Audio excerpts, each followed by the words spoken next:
Today I am discussing about the IRB. IRB is an acronym for Institutional Review Board. This is a committee established to review and approve research involving human subjects.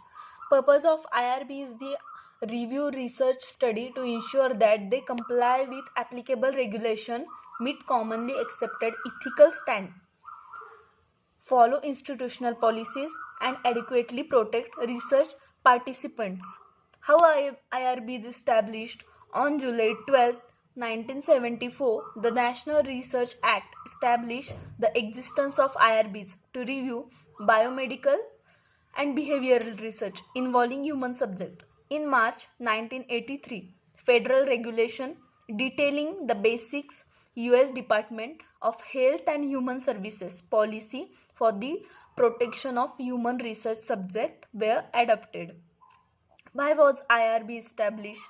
The recognition of the need for guidelines dealing with human subject in research emerged following the Nuremberg trial, where the medical experimentation abuse of World War II Nazi doctors come to public attention. Need of the IRB. IRB is a committee that has been formally designated to approve, monitor and review biomedical and behavioral research involving humans with the aim to protect the rights and welfare of the research subject.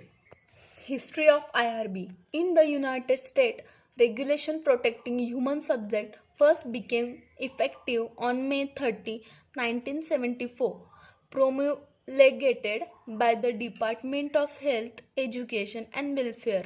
Those regulations raised to regulatory status NIH's policies for the protection of human subject, which were first issued in 1966. The regulation established the IRB as one mechanism through which human subjects will be protected. Who govern the IRB? In the United States, IRB are governed by Title 45 Code of the Federal Regulation Part 46. This regulation defines the rules and responsibility for institutional review, which is required for all research that receives support directly or indirectly from the United States federal government. Thank you.